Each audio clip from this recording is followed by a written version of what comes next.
Vasily Blücher.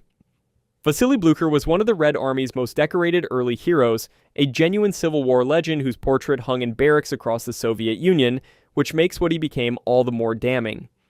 As commander of the Soviet Far East Army, Blücher held enormous power over hundreds of thousands of lives. When Stalin's Great Purge swept through the military in the late 1930s, Blücher didn't resist or protect his men. He signed false confessions, endorsed fabricated charges, and put his name on death warrants for fellow officers he knew were innocent, buying himself a few extra months of survival with other people's lives. It didn't work. Stalin came for him anyway. He was arrested in 1938, tortured by the NKVD, and died in custody on November 9th of that year, officially listed as dying of a blood clot, though the torture almost certainly killed him. He was accused of being a Japanese spy, the same absurd charge he had helped pin on others. His particular brand of evil wasn't battlefield slaughter. It was the quiet paperwork evil of a man who chose his own comfort over the lives of everyone who trusted him, and then lost everything anyway. Simeon Timoshenko. Simeon Timoshenko holds the rank of Marshal of the Soviet Union, and he earned it in the most Soviet way possible by throwing bodies at problems until the problems went away. His command during the Winter War against Finland from 1939 to 1940 is where his legacy gets bloody. Soviet forces under his command suffered somewhere between 126,000 and 168,000 killed, according to most historical estimates, in a conflict that lasted barely 3 months against a country with a fraction of the USSR's population. Soldiers were sent into Finnish forests in frontal assaults without adequate winter gear, without proper maps, without coherent tactics, and they died in enormous numbers in temperatures that dropped to minus 40 degrees Celsius. Timoshenko eventually ground Finland down through sheer mass, which the Soviet system treated as success. He then carried these same habits into the early Eastern Front in 1941, where his poor decisions contributed to massive German encirclements that swallowed entire Soviet armies whole. He was never court-martialed, never demoted for long, never held to account in any meaningful way. The system he served didn't punish commanders for spending soldiers. It punished them for losing ground. Konev was a legitimately skilled military commander, which is precisely what made him dangerous. Skill in the service of ruthlessness is far more lethal than incompetence. On the Eastern Front, Konev accepted casualty rates that would have ended careers in any Western army as simply the cost of doing business.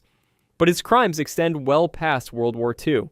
In 1956, Konev commanded the Soviet military response to the Hungarian Revolution, the moment when Hungarian civilians and reform-minded soldiers dared to imagine a future outside Moscow's grip. He sent tanks into the streets of Budapest. Approximately 2,500 Hungarians were killed in the crushing of the uprising, according to historical records, and another 200,000 fled the country as refugees. He then presided over the military tribunal framework that led to the execution of Hungarian Prime Minister Imre Nagy in June 1958. Nagy had done nothing more than try to lead his country toward neutrality. Konev also competed viciously with Gorgi Zhukov in the race to capture Berlin in 1945, a personal rivalry that historians believe contributed to thousands of additional Soviet and German deaths as commanders prioritized speed over caution. Konev died a hero of the Soviet Union, celebrated and decorated. Budapest remembered him differently. Gorgi Zhukov.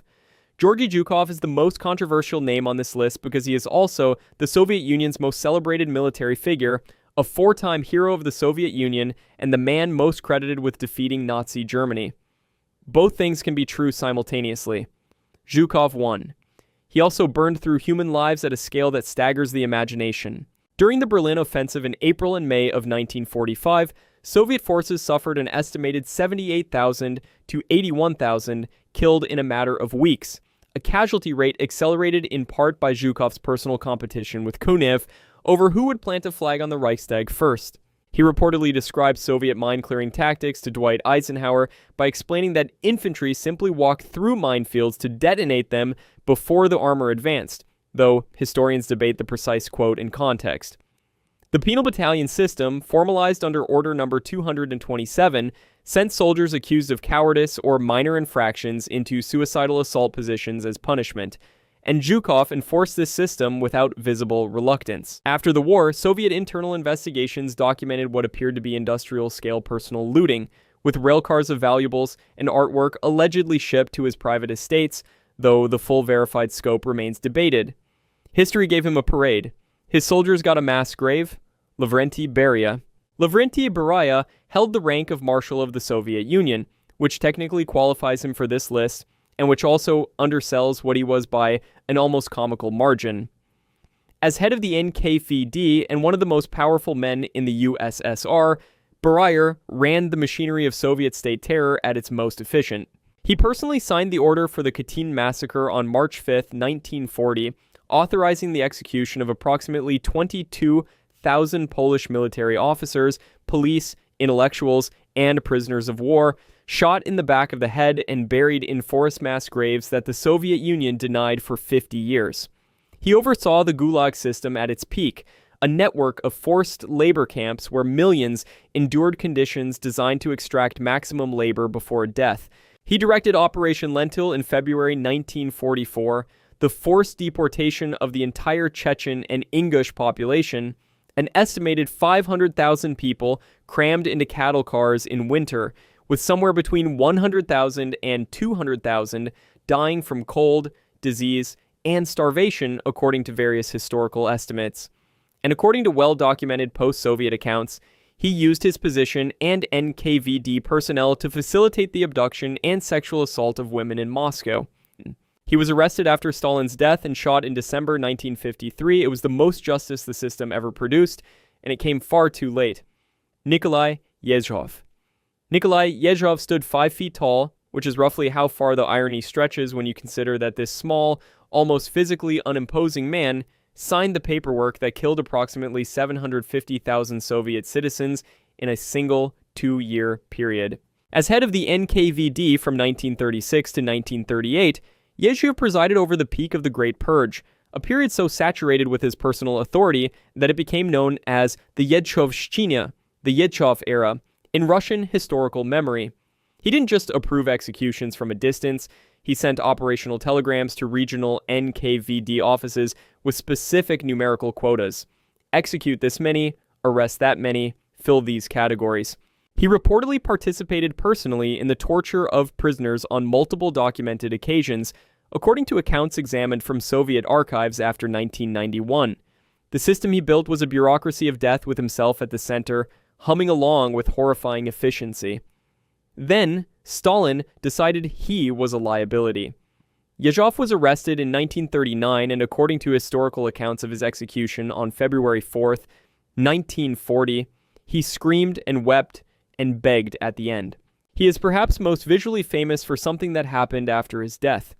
In the well-known photograph of Stalin standing beside the Moscow Canal, Yezhov was literally cut out of the image, erased, his outline replaced by water and stone. The regime he served ate him whole. Andrei Vlasov. Andrei Vlasov presents a different category of evil, one that requires a slightly different lens. He was a capable Soviet general, a genuine defender of Moscow in 1941, when the city's survival hung in the balance, and he was then sent into the Volkhov Pocket in 1942 with an army that Stalin refused to resupply or reinforce. He was captured by the Germans in July 1942, abandoned by the system he had served. What he did next is where history turns on him. Rather than endure captivity, Vlasov actively collaborated with Nazi Germany, lending his name, his rank, and his credibility to the Russian Liberation Army, known as the ROA, which eventually grew to roughly 50,000 men, and was used in anti-partisan operations in Yugoslavia and elsewhere. The ROA committed documented atrocities in its operations, according to historical records, though the full scope continues to be examined by historians. Vlasov dressed his collaboration in the language of anti-communism and liberation, but the practical reality was Soviet soldiers killing Soviet civilians in service of a regime conducting the Holocaust. He was captured by American forces in May 1945, transferred to Soviet custody, tried for treason, and hanged on August 1, 1946. Today he has admirers among certain Russian nationalist circles who frame him as a resistance hero, which is precisely why his story deserves to be told clearly. Vasily Stalin. Vasily Stalin is the only man on this list whose evil was almost entirely a product of his last name, which is itself a kind of indictment of every system that produced the others. The son of Joseph Stalin, Vasily was handed a career in the Soviet Air Force and promoted through ranks he had not earned and could not competently fill, eventually becoming commander of the Moscow Military District Air Force, a position with genuine authority over the lives of thousands of pilots and personnel. He was a chronic alcoholic whose erratic behavior led to avoidable accidents and dismissals of qualified subordinates on personal whim. In 1952, a crash during an air show killed multiple Soviet pilots, and according to historical accounts, Vasily actively worked to conceal the incident from his father rather than report it accurately, prioritizing his own protection over any accountability. He used his NKVD connections to ruin careers and have subordinates arrested based on nothing more than personal grievance. When Stalin died in 1953, the protection evaporated instantly.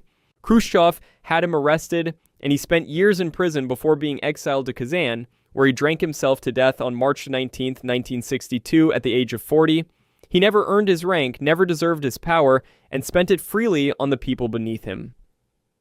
In a list of men who caused mass death, Vasily Stalin is a reminder that you don't need an ideology or a battlefield to do genuine harm. You just need a famous father and no conscience. If you want to see more, click the video on screen now.